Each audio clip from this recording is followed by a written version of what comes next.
Good evening, everyone. Welcome back to the Arena Australis draft. We are here to feature round two of the battles this evening. And of course, I've got these lovely gentlemen with me Stumpy, Avrit. You guys have all met them before from the draft, and Adam shoutcasted round one with us.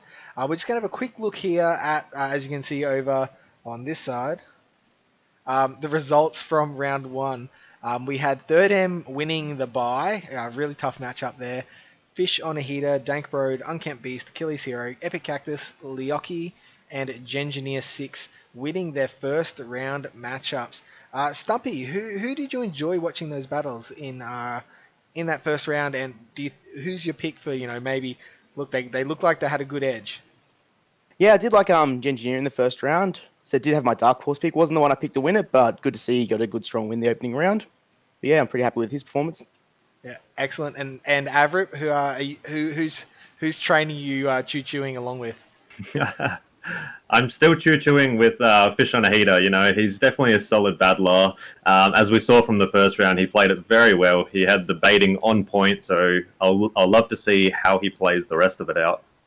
All right, so a massive man crush there for Adam with Fish, and a person who I didn't think would win, Dank Broad. We saw that matchup. He had everything was weak to Obstagoon essentially, or sort of neutral, and he ended up somehow winning the round 2-1. So that was my big wow moment. Let's keep an eye on Dank Broad because he may have something very interesting for us in the rest of this tournament. Could be tough if they, like we said, but yeah, we'll see what comes out. Obstagoon's out of the way, so now his team looks really, really strong without an Obstagoon coming at it. So we'll see how we go. And let's jump straight into, we're going to be featuring some of the battles here, shoutcasting with the team, and I hope you enjoy this. We'll cross over to the battle slide shortly. Alright, so here we are. We have the first matchup, and we've got Mikey Morgs versus Caddy Wrangler. A team we noticed, that Caddy Wrangler went down to Dank Broad in round one, and it was that Obstagoon, Albomisto, Registeel team, and we were talking about how the first three Pokemon were a little bit weak to counter here, and in Mikey Morg's team, we've only got Escavalier as a counter user, so will be interesting to see what comes up here. And let's get into the first battle of the evening. Caddy Wrangler versus Mikey Morgs. Here we go. So we get a Golbat lead on Caddy Wrangler into a Celio. Now, ouch, this is not where Golbat wants to be at all. And an instant switch out into Obstagoon, which is a tiny little bit risky because Celio's going to be putting in work against both of those other Pokemon, but switching into Steelix, and it's a Thunderfang Steelix, oddly enough. Thunderfang is going to charge up energy super duper slow against that Obstagoon, and those counters and Night Slashes will quickly add up. Got to think just one shield on Caddy Wrangler's part, and he's easily got this matchup won, Stumpy. Yeah, it looks like an interesting counter switch. Weak to counter here, so Obstagoon's going to go to town here, I think. Maybe cost him one shield to keep switch advantage, but I think it's definitely worth a shield here, so we'll see what's coming through. He has chose shield, just worry about that Earthquake, I think. We'll see how he goes. The Heavy Slam, okay. Interesting choice, but we get counted down here and we'll see what comes in. Yeah, just not able to get any energy, and look, it's got that Night Slash ready for anything coming in, so, I mean, that's going to put a fair bit of damage onto Celio. It will be interesting to see. Do we get the shield here? We do get a shield. So Celio, happy to take some counters, and Body Slam is just going to be putting in some absolute work here. Oh wow, we get a shield from Caddy Wrangler. I did not expect that. Now Caddy Wrangler is down 2-1 shields, but still has all of his Pokemon with plenty of HP left. What could Mikey Morgs have in the back that's gonna, lets that one go through? Stumpy, wow, is a switch into Abominos though, Stumpy? Oh my goodness, this is crazy. Yeah, interesting switch here. He's obviously, Body Slam's going to do a fair bit of damage to the Shadow here, but obviously no choice but to let it through, and we'll see what happens. I can't imagine he can stock up too much energy here, so he's going to have to throw quite soon. Oh, back to back here, so yeah, real big trouble for the Abominos here. There's really not much he can do, just has to sit here and cop all the damage. It'll be interesting to see what he has in the back. That he seems to be quite scared of that Obstagoon, so it's probably quite smart on Caddy Wrangler's side to keep that Obstagoon alive, just to see what's in the back may be the threat. But interesting not to see the S-Cavalier, to be honest. Yeah, very interesting pick. I mean, we're all talking about counter, and he just doesn't get the farm down. Ooh. Oh, it's gonna be a fair bit of weight. These Shadow Abomasnow, those weather balls do a lot more damage than you think. Look at that. Ouch. And is Sableye gonna have enough to take out? Is there gonna be enough to take out Golbat and Obstagoon with that like low HP Celio as well? Yeah, it's going to be tough for him to finish this game off here. He's going to get to the Poison Fang so fast here, regardless if it resisted or not. Just can't see the Sableye having much play here. The Foul Play is going to come through here. It's not going to KO, maybe 50% damage here. On return, he's gone for. That's going to do a chunk of damage. It's way more than to expect to be. He's got to the Poison Fang. Still an uphill battle, but I think still pretty safe for Catty Wrangler here. Yeah, I think he should have probably undercharged that Poison Fang a little bit. And yeah, he's taking it out. He needed that Golbat as farm for the Celio. And it's coming down. And Night Slash just gets there with a I don't want to say anything too rude, but a little bit of HP there. And it's going to take out the Celio. Wow. Baller play there from Catty Wrangler, keeping that Obstagoon in the back. And before we jump into the next battle, I do just want to jump back and have a quick look there. And I do think that if Mikey Morgs had have just either stopped tapping on that the Sableye into the Golbat, it would have let him farm a little bit more farm a little bit more energy on the Celio, and maybe got to that body slam to take out the win.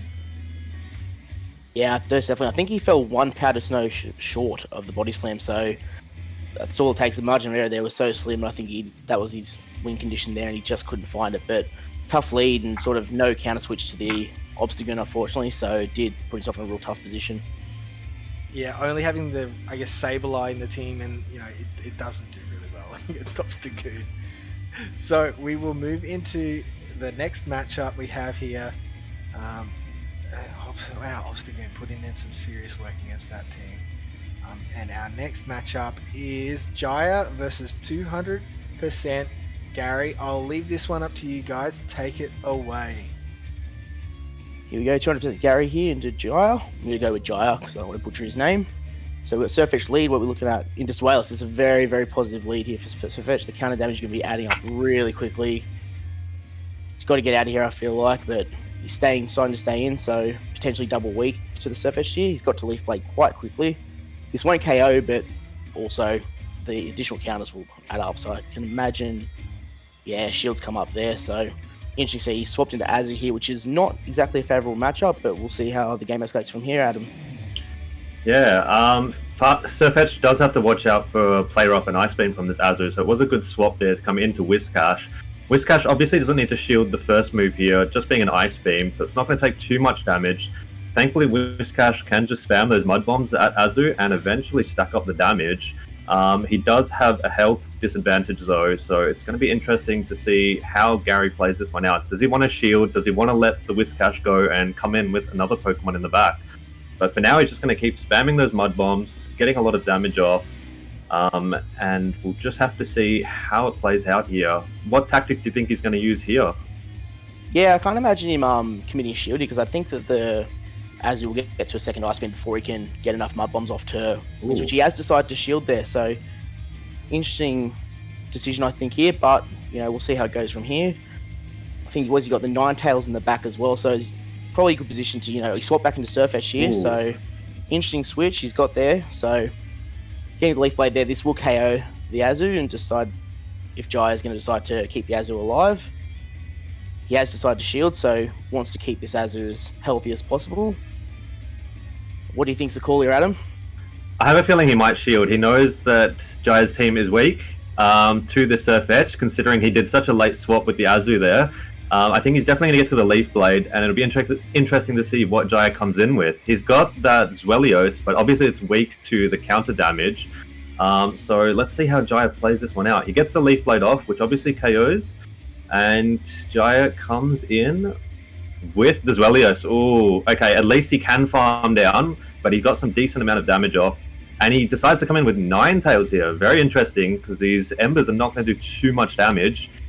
He doesn't have a shield here. Oh, it's going to do quite a bit of damage. That Ninetales is not the most tanky thing in the world. As you can see, it does over 50% of his health.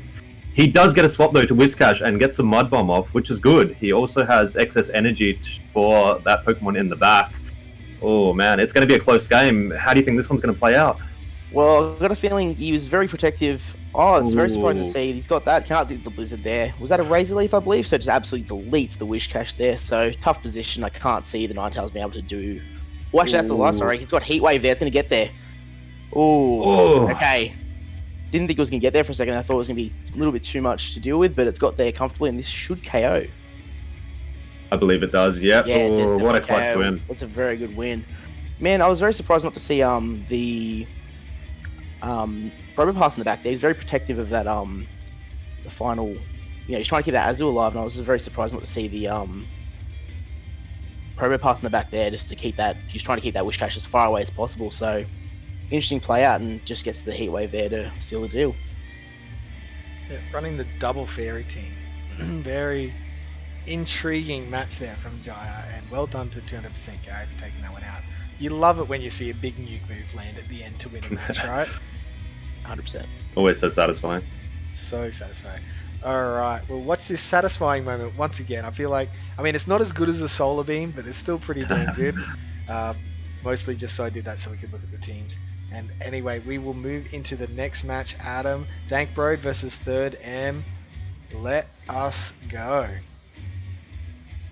Alrighty, I'm sure this is going to be a great game. Let's see who they decide to come out on the lead with. So we've got Amandibuzz versus Wigglytuff. Oh, okay, so he might have to switch out with this one. Charms are obviously going to add up, and he decides to swap into his Cast Form.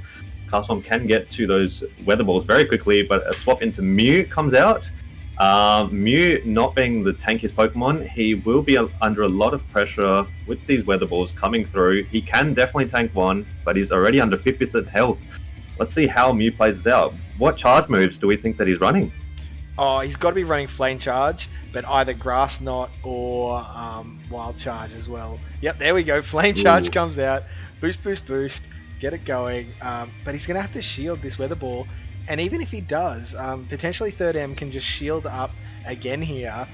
Sure, he's going to go down shields, but he's going to have a fair amount of health and will have switch advantage. So let's see what comes in and what Third M. He's got to shield this. Surely you shield it regardless. Yeah.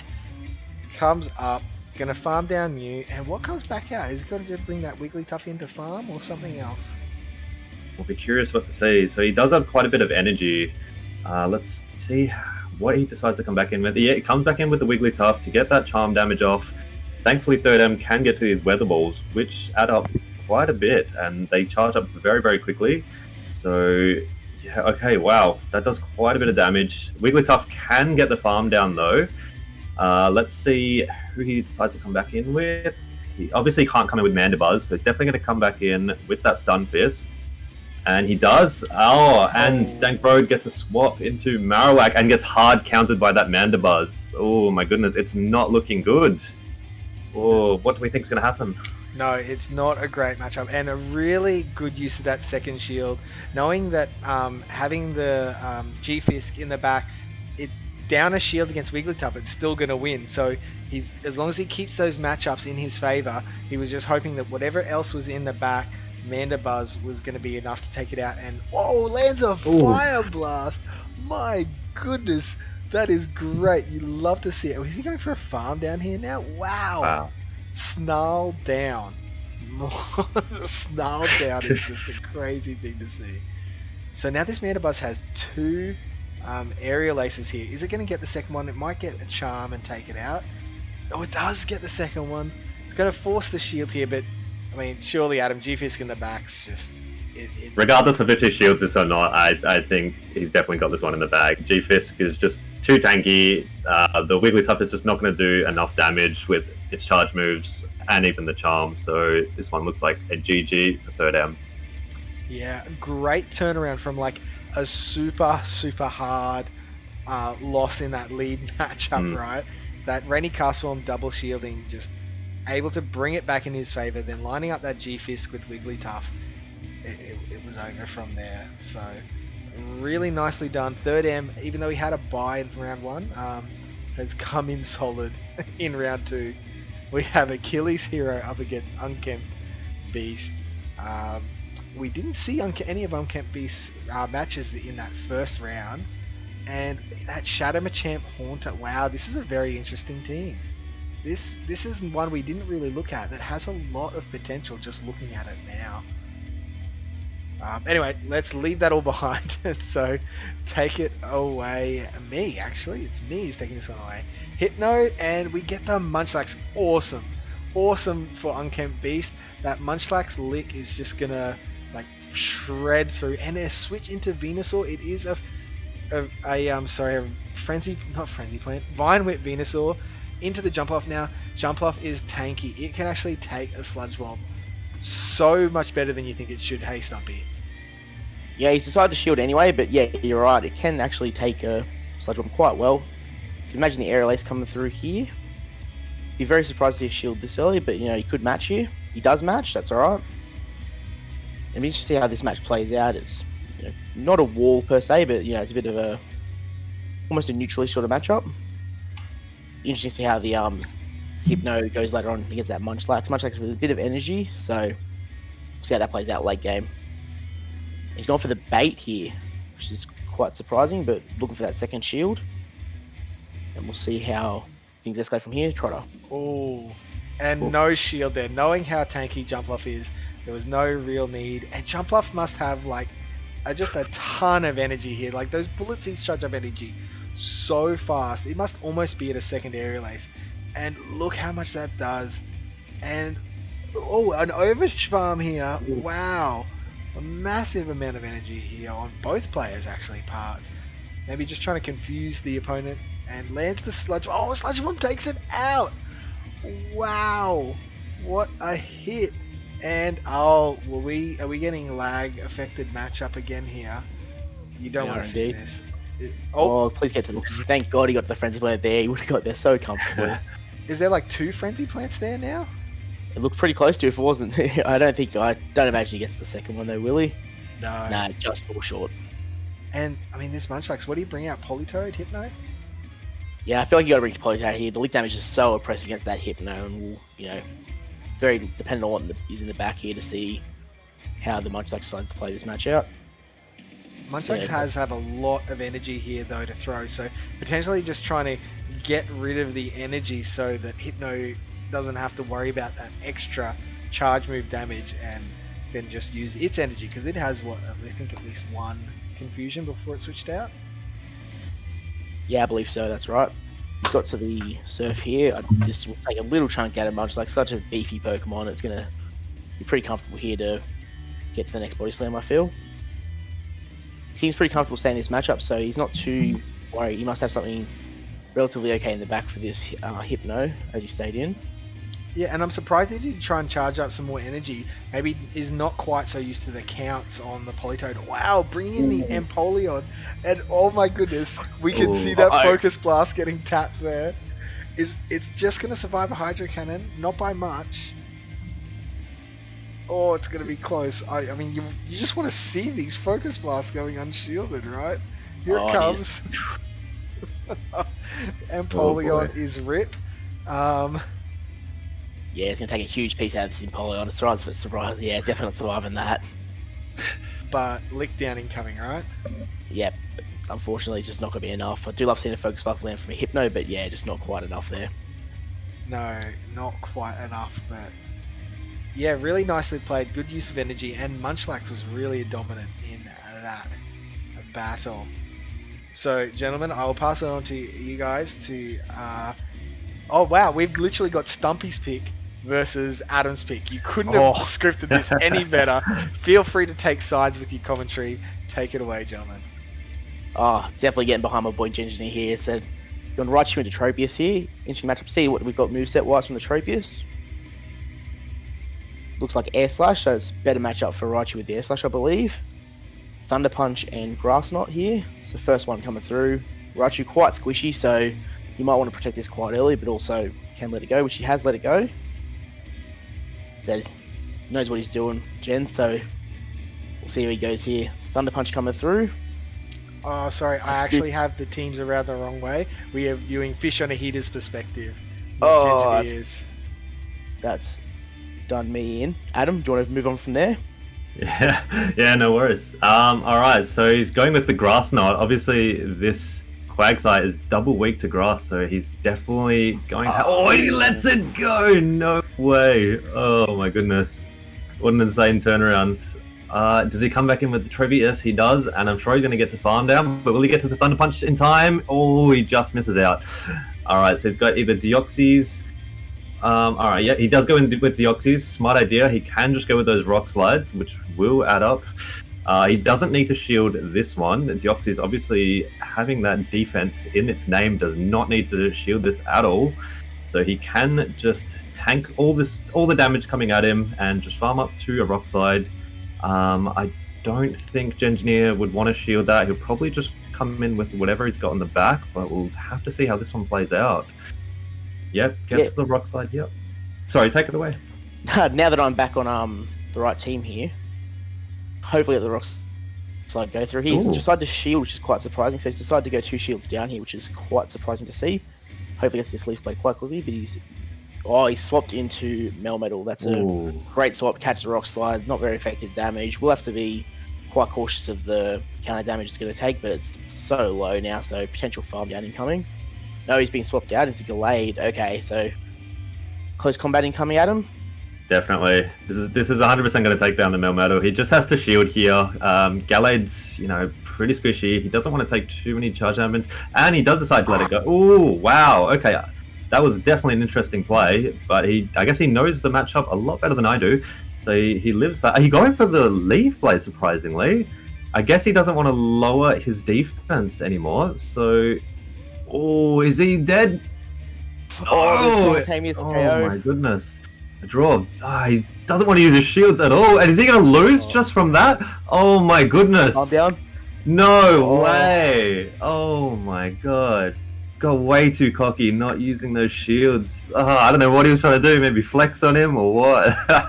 Well, I don't think he anticipated he didn't anticipate the Thunderbolt coming from the Melmetal, I don't believe, there, because he knew that he resisted the general rule, resist the superpower, resist the rock slide, but just the beauty of the draft, you can change and chop whenever you want, change your movesets, and that Thunderbolt did so much damage, way more than anticipated, and then, seen the farm down there, quite tragic end for Fish there. My boy letting me down in the end. Fish doing a reverse Ramberto there, keeping his 2 shields and losing. Ouch. That is a tough matchup here. Alright, we're going to be moving on now, so thanks to our competitors for those battles. And now we have our feature battle for this evening. Word of warning, these are long battles. Both of these people have some bulky Pokemon, and we're going to be here for a little while, so go get yourself a drink, stretch, flex, whatever you need to do, and we'll be coming in. Agent Magikarp versus Glistening Viper. We have all 3 battles here. Round 1, take it away, Adam, should the battle actually start anytime soon. Definitely some very tanky Pokemon from both these teams. I'll be interested to see the lead. And we got Blastoise versus Cresselia.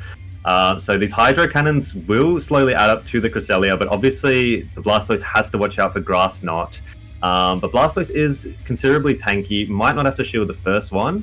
And it looks like Cresselia can outpace this Blastoise to the charge move here. Let's see if he decides to shield or not. He does decide to let the Grass Knot through, which does about 60% of his health. And the Blastoise is over-farming a bit just to get to those Hydro Cannons. I don't expect to see a shield here from the Cresselia. One of the most bulky Pokemon in the Great League. Yep, does not decide to shield that. And, it looks like he's going for a swap into the Jirachi. Okay, alright. And, what? He goes into Hitmonchan, completely forgets about the confusion damage, going to completely destroy. What was his decision making there? I'm going to guess that was one of those misclicks on the chart, on the swap, because this is not where Hitmonchan wants to be. So, yeah, just 1 shield and farm down, and we've got 2 full Doom Desires. And Doom Desire is definitely one of the most OP moves in the game that only Jirachi has access to. So, is he going to bring out Cresselia? And yes, so Cresselia to try and soak up those Doom Desires. But a move comes off, but Jirachi resists everything that Cresselia can throw. So yeah, it is just a Grass Knot. So Oh wow, and another confusion got through there with the switch in. So only 2 more confusions, and it will actually be at another 2 Doom Desires.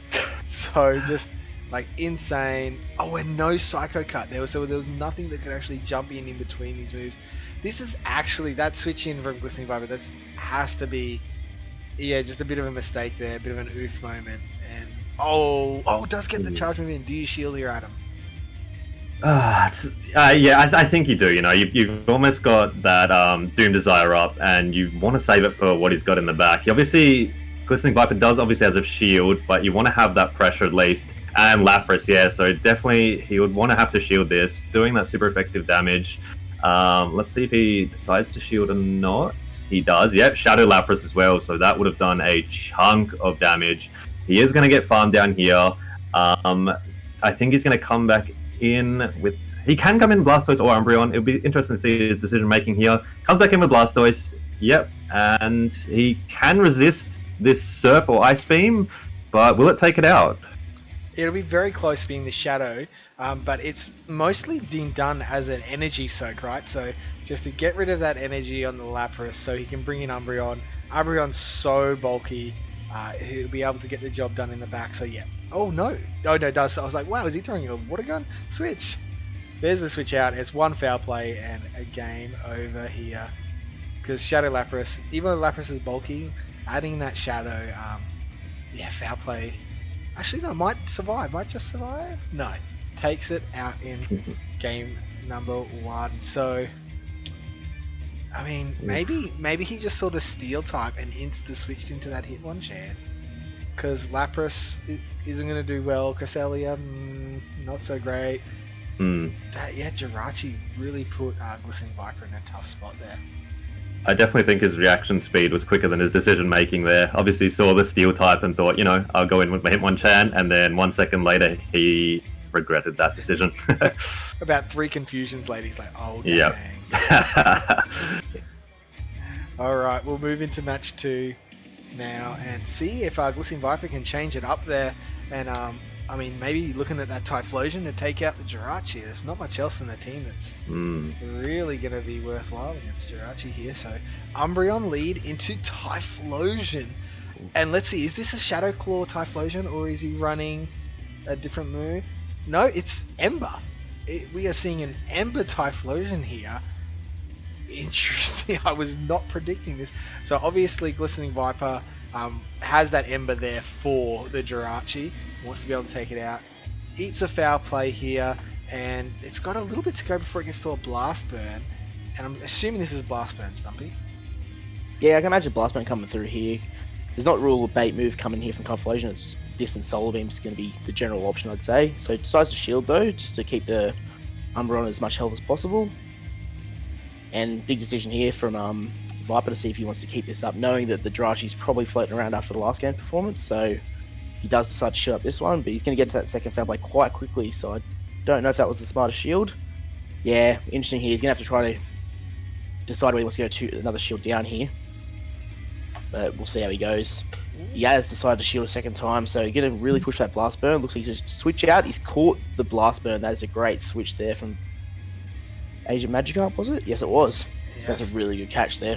But look how much damage Blast Burn like almost does half HP to the Blastoise. That's crazy. And Cresselia can tank like 2 of these Hydro Cannons quite comfortably in the time it's going to take Cresselia to get to those 2 Grass Nuts to take this out. So a no shield coming in here on Agent Magikarp.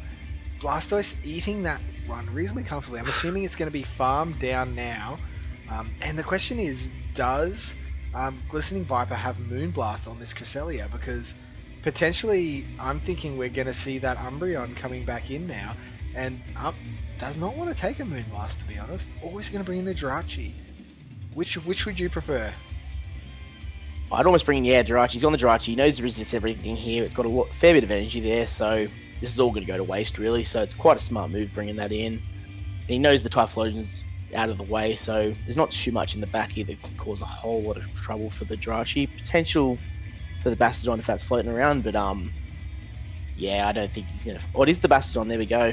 Ooh. So this is gonna be an interesting finale to the game. I think it's going to be interesting to see how he plays in this, because it's going to take much from this. Well, the Zoomside does a lot of damage though, way more than I expected. But it's going to have to be a group effort here, I think. What do you reckon?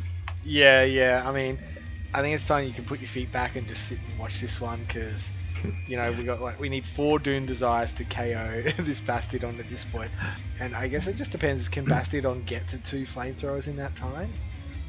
Probably not, but we'll see what happens. I mean, it's got to be at 1 flamethrower already, surely. Is it at 100? Yeah, there we go. So it's snuck in an extra confusion there. It's a good bit of energy, and surely you have to shield this, or you just letting it go? Let it go. Yeah, I'd be letting that go. There's no way. You save your shield for your Umbreon, you take this out, and then you've got a shield there for the potential Moonblast from the Cresselia, I think is the best option. Very smart to over farm here as well. Big call. It's good counting. Must have been perfect counting, because if they get to a Stone Edge, you have to shield, and then a Moonblast is pretty close to taking you out at that point, right? Yeah, most definitely. That was a very good bit of counting there from Magikarp. Very experienced player, so you can tell he knew exactly what was going on there. And look at that. Imagine that here comes the shield. Here comes the shield. And did you see that Typhlosion's still alive? If he can sack swap, he's gone for it. He tried it and just didn't quite get it, and he's getting farmed down. Wow, that is a baller call from Agent Magikarp to not throw as soon as that charge move was there, just in case. So great game awareness there, and is going to take out game number 2. Fantastic. Alright, so obviously Agent Magikarp has won this one. We're going to move into game number 3. You guys just enjoy this for what it is. Yeah, here we go, game 3. Altaria lead into Ivysaur. This is such a dominant lead here. There's nothing the Ivysaur can really do here. So it's good for it to get out of there straight away. Has done straight into the Lapras, so see what the counter switch is here. Staying in, build up a little bit of energy, and then swapping straight into Jirachi. Quite a smart call. Said going to absorb this Surf and then see how the rest of the matchup plays out, Adam. The Surf will do quite a bit. Obviously it is that Shadow, and it has the attack damage boost. Yeah, doing about 50% of his health. But ultimately, I think the Jirachi can win, because it does get to these Doom Desires relatively quick, and the confusion damage is also adding up. So he will definitely have to invest some shields into this Jirachi, but I think Agent Magikarp can come out on top with this matchup. He's just going to keep going for the Doom Desires. I expect a shield here. Yep, he wants to keep that one alive, just so he can have the advantage here. Yep, so good call there. He will get to this Doom Desire relatively quick before he gets to the Surf there. Ooh, surprisingly, he decides to go for another Confusion and has the double shield. What do you think about that play, Stumpy? Yeah, I think he was going to have to invest a second shield regardless, I think, unless he threw he could have thrown the Doom Desire. He's still able to farm down. He needs the hold switch here because he's got the Blastoise in the back, so he doesn't want that anywhere near the Ivysaur, regardless of how bulky it is, especially not running Ice Beam either. So I think it was a good call to double shield here. I think you can afford a double shield here. And there you go, there's the Typhlosion. And that'll line up now. It should line up perfectly with his Blastoise, so his shield's down there, so there's a potential to get the Soul in, but I think that the Water Gun and Hydro Cannon will come through before that happens. Unfortunately, not be able to get that second Doom Desire is quite significant, but also it's such a dominant matchup. And then here you go, just the counter swap, and just really good alignment there. Identified that he needed to hold switch advantage to knowing that probably Typhlosion was in the back because he needed it for the Jirachi, so really smart play. Magikarp was definitely in a solid lead from the beginning. It was definitely the right idea to double shield the Jirachi, obviously wanting to hold on to that advantage, knowing how important it was to line up all of his Pokemon to get the victory here. So very well played by Magikarp. I definitely expect a shield here, but at this point, does it really matter, Stumpy? Nah, he's decided to let it go. He knew it was game over. There was just such a, like I said, such a tough lead, tough counter switch, and then tough final switch, so it's really hard counter sort of game. So unlucky for Viper there, couldn't quite line up the matchup as well as he wanted to, but that's just Agent Magikarp just sort of identifying the lead and just playing really well. And here we are, so that is round 2 completed, and we'll just pop up the results from the first 2 rounds. And I mean, it's hard to see anything else but on top there. Gengineer 6 coming out with 2 wins so far, but there are actually 3 other competitors apart from Gengineer 6 who are on 2 wins. So we've got Epic Cactus, Unkempt Beast, and Third M with an asterisk because of that bye. We'll see if that plays into the rest of the draft. And unfortunately, I think there's one player who's now 0-2 in Jaya, who I don't think 2-2 is going to get you into the top four. So, commiserations to Jaya. Thanks for joining in. And there's still a few rounds to have some fun with it. But we've got a top four emerging here. And Stumpy, who are you liking in that top four to take out this tournament? Yeah, it's a big fan of Jen still. I said it was my dark horse pick at the start of it, and I'm going to stick to my guns and go, stick with him and say big win over Fish. That was probably the I'd say the bigger match of the round, maybe the biggest, let's say. And we saw, Fish unfortunately not shielding up that Thunderbolt from the Mel medal, and it sort of cost him the match. So disappointing for Fish, but I think I'm going to stick to Jan as the strongest there. What are your thoughts, Adam? Yeah, I was a bit disappointed with Fish on his performance with his shields, but nevertheless, he did play it well. But I was really surprised with Third M. Obviously, he had the bye on the first round, but he really displayed his dominance in that second game here. He sort of proved that he doesn't need a bye to take these wins, and he can put his Pokemon to the test. So I'm gonna go for Third M now. Yeah, I mean, I'm a big Third M fan. I think I said that during the draft. But I mean, Unkempt Beast and Epic Cactus, they're playing their teams like a master. So they've got everything tuned in and they're doing really well. So I mean, potentially those four could be the ones we're going to see in the final. It'll be really interesting to see how that all goes. So thank you everyone who's joined us for round 2 of this draft. We'll have round 3 out hopefully within the next couple of days. We look forward to seeing you all. Thanks again to Stumpy and Averitt for joining me, and we'll see you all next time for round 3 of the AA initial draft number 1. Bye now. See you later.